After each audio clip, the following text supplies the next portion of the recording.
안녕하세요. 장창호 삼국유사 지난 시간 문무왕 전편에 이어서 오늘은 후편을 말씀드리겠습니다. 오늘은 전혀 다른 에피소드입니다. 자, 신라 제30대 임금이자 통일시대 신라시대의 첫 임금인 문무왕입니다. 왕권 강화를 위해서 왕궁을 아주 웅장하게 새로 짓고 귀족들도 잘 구슬려서 다스리고, 그럼에도 불구하고 수많은 도전에 직면해 있습니다. 백제 지역에서는 여전히 군사들이 잦은 반란을 일으켰기에 효과적으로 진압을 해야 됐고, 당나라와의 사이도 굉장히 중요한 변수로 떠올랐습니다. 그래서 당나라의 당고종은 이 문무왕을 깔보면서도 늘 전쟁에 대한 으름장에 문무왕은 시달려야 했습니다. 자, 이때 문무왕은 산성을 짓기 시작했습니다. 그때 의상법사가 이야기합니다. 대왕님, 백성들과도 소통하십시오. 이렇게 산성을 타가는 백성들이 그 성을 뛰어넘어 올 수도 있습니다. 풀 언덕에 줄금을 꺼도 백성들이 존경을 하면 넘지 않을 것이고, 아무리 크고 높은 성곽을 지어도 재해와 재앙이 있을 수 있습니다. 그러니까 대왕께서 처신을 잘 하셔야 됩니다. 이렇게 간언을 합니다. 의상대사는 문무대왕에게 직언하기로도 유명했고, 또 우리 문무대왕은 호인입니다. 하지만 아무리 생각해도 머리로는 이해가 되지만, 내가 이제 통일신라의 첫 대왕인데 그냥 군사들이, 신하들이 알아서 이렇게 해주는데 그걸 마다하기도 그랬습니다. 그래서 산성은 점점 높아지고 성벽 쌓는 일은 잦아졌습니다. 하지만 의상대사는 틈만 나면 간언을 합니다. 대왕님, 임금도 백성의 일부, 백성의 한 사람이고, 또 백성은 곧 하늘이지 않습니까? 그러니까 제발 문턱을 낮추어서 백성과 백성의 민심을 헤아리셔야 합니다. 이렇게요. 자, 그런 중에 문무왕은 벌써 제위 21년 중에 후반기에 접어들었습니다. 왕에게는 배다른 형제 아우인 거덕공이 있었습니다. 이 거덕공의 이름은 알려지지 않습니다만 일종의 직위입니다. 오늘날 생각해보면 어떤 암행의 역할을 하는 직위인 것 같습니다. 이 거덕공을 제상에 임명하려고 하는데, 이 거덕공은 제상을 일단 거절합니다. 그리고 대왕님, 제가 민심을 살펴서 잘 헤아리고 현장의 일을 습득을 한 다음에 그것이 여의하면 제가 제상을 맡겠다 하고 길을 떠납니다. 그렇게 해서 걸성 차림을 하고 비파를 연주하면서 어느 무진주, 현재 광주 지역의 민심을 탐방하러 갔습니다. 거기에는 안길이라는 사람이 광주 지역을 다스리는 굉장히 부유하고 그 다음에 높은 관직에 있는 사람이었습니다. 그 집에 들렀더니, 자, 이 안길이 눈치가 빨랐던 모양입니다. 차림은 걸성인데 비파를 메고 연주하면서 자기에게 불쑥 찾아오는 게 이상함을 낌새를 차렸던 것입니다. 그래서 안길은 처와 두 첩을 두고 있었습니다. 그래서 처첩 세 3인을 불러놓고 이렇게 말했습니다. 오늘 귀한 손님이 오셨는데 너희들 중에 누구가 같이 잠자리를 해주면 그 사람과 내가 100년 해로 하리라. 이렇게요. 자, 처에게 물었습니다. 처가 대답을 합니다. 아무리 당신과 함께 못 사는 일이 있어도 아녀자가 지켜야 할 도리가 있는 것 아니겠습니까? 낯선 남자와 어떻게 하룻밤을 자겠습니까? 하고 거절을 합니다. 그 다음 첩1이에게 이야기를 했습니다. 너는 어떠냐? 하고 물으니까 저도 형님과 마찬가지입니다. 저는 낯선 사람과 하룻밤을 할 수 없습니다. 저는 물러가겠습니다. 이렇게 얘기를 합니다. 세 번째 물었습니다. 첩이에게요. 자, 너는 어떻게 하겠느냐 하니까 첩이는 또 안길 만큼 눈치가 빨랐던 모양입니다. 제가 정성껏 모시겠습니다 하고 이 거덕공, 걸성차림의 거덕공과 하룻밤을 자는 거였습니다. 처와 첩일은 시샘인지 부도덕한 또 아우라면서 헐뜯고 야단났습니다. 어쨌거나 그 거덕공은 하룻밤을 안길의 첩으로부터 대접을 받고 그리고 다음날 떠나는 길에 안길에게 이렇게 말했습니다.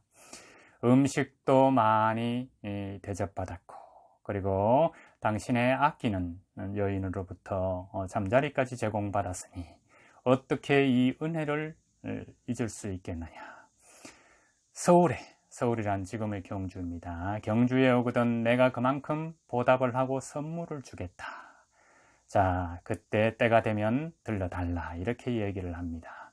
안길은 속으로 좋았겠죠. 그리고 1년, 2년 거덕공을 보내고 2년 후에 드디어 경주로 가는 길을 마련했습니다. 그때 거덕공은 재상이 되어 있었습니다. 으리으리한 집에 처와 함께 살고 있었습니다. 안길이 솟을 대문 앞에서 문을 두드렸습니다.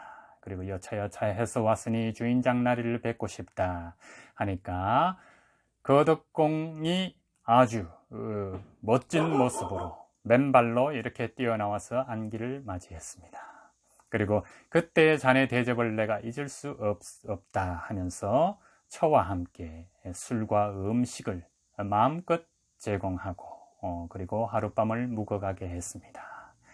안길이 잠을 자고 아침에 일어났습니다. 보니까 뭔가 조금 아쉬웠습니다. 자기가 대접한 것보다는. 그래서 지난번에 약속한 무슨 선물을 준다고 했지 않았느냐 하고 이렇게 현실적으로 요구를 합니다.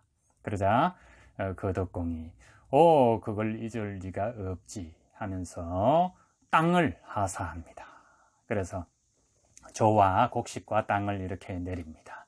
그걸 거덕공은 무진주에 돌아왔습니다. 와가지고 무진주에 더욱 풍성한 어떤 임금에 준하는 그런 하사를 받은 그 선물을 가지고 동네방네 자랑하고 의시될 수가 있었습니다. 근데 처와 첩일은 떠나고 첩이가 남아 있었습니다. 그래서 안길이 돌아와서 여보 내가 이런 선물을 갖고 돌아왔네 하고 하니까 첩이가 이야기합니다. 당신은 제가 변하지 않았을 줄 아셨나요? 저도 변했답니다 하고 이렇게 떠나버립니다. 다른 남자가 생긴 거겠죠. 자, 그렇게 안길은 현실적인 선택을 하다가 이렇게 자신의 첩까지 제공했다가 첩으로부터 배반을 당하게 됩니다. 자, 그래서 믿었던 사람은 떠나고 태어난 사람은 다 죽는다 하는 사실을 거덕공을 통해서 문무왕은 알게 되었습니다. 자신의 왕권 강화를 위해서 많은 사람에게 강제하고 또 자신의 어떤 영역을 위해서 공성을 짓고 그 권위를 내세워서 제왕적인 면모를 해서 수많은 시간을 사실 얼마나 시달렸겠습니까? 그래서 문무왕이 말년에 죽기 전에 이런 유언을 합니다. 나는 죽어서 뼈를 갈아서 바다에 장례 지내다오. 그러니까 신하들이 말립니다. 어떻게 사람으로 태어나서 다시 물고기의 밥이 되겠습니까? 문무왕이 대답합니다. 사람, 나는 다시 태어나면 용으로 태어나고 싶다. 자, 용이 왕을 상징한다는 거 잘 아시죠? 하지만 용은 미물에 속합니다. 그래서 어떻게 대왕의 신분에서 미물인 용으로 태어나기를 원하십니까? 하니까 문무왕은 정말로 사람으로서의 시달린 한평생이 얼마나 보안이 많았겠습니까? 그래서 하지만 왜구들은 계속 발호를 하고 있었고 자신이 죽어서 용이 되어서 죽은 다음에도 나라를 지키겠다는 의지를 보였기 때문에 사실은 신라가 신라 천년까지 이어지는 대역사를 이루지 않았나 이렇게 생각합니다. 이 당시에 뼈는 갈아서 물에 뿌리고 뭐 골분하면 바위에 묻고 이런 설화가 내려오는 거죠. 그걸 뭐 언젠가 과학적으로 어떻게 발견하기는 굉장히 어려운 일이라 하겠습니다. 하지만 이때 그 신라의 혼인제도 같은 것들을 보면 아까 처첩을 귀한 사람에게 이렇게 잠자리를 하도록 하는 그걸 대처제라고 합니다. 신라에 이런 대처제가 있었느냐 하는 건 아직 밝혀진 바는 없습니다. 저 북방의 몽골의 어떤 풍습으로라고 이야기하는 사람들도 있고 이것이 잠시 이런 일이 있었다.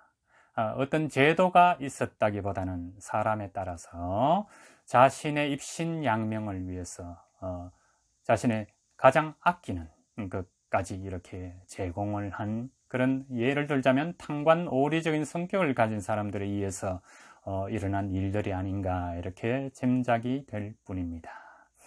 자, 임금의 그 왕비를 맞이하는 어떤 그런 혼인 행사에는 백성들의 이 신장로에 그 비단이 15수레, 그 다음 음식이 135수레 정도 되는 이게 길고 긴 행렬을 해서 혼례를 위해서 음식을 장만하는 것도 이때 성행이 했었다고 합니다. 우리의 혼례 문화에서도 아직까지 뭐 이렇게 신부집에서 음식을 많이 해서 신랑집에 선보이는 이런 게 남아있지 않습니까? 왕권과 결탁을 해서 또 왕의 어떤 권한이 셀수록 신하등은 오버액션을 한다고 합니다. 자, 이건 예나 지금이나 혹은 지금 시대에도 경각을 가져야 할, 경각심을 가져야 할 안길의 첩 제공, 대처한 사실은 우리 정치하는 고위직이라든가 혹은 어떤 단체의 수장을 신하들이 그걸 하는 관습이 아니죠. 악습이죠. 이런 악습은 없어져야 된다고 생각합니다. 자, 역사에서 배워야겠습니다. 오늘 문무왕 후편은 여기서 마치고요. 다음 시간에는 마술필이라고도 말해지는 만파식적에 대해서 여러분과 같이 이야기 나누어 보겠습니다. 또 뵙겠습니다.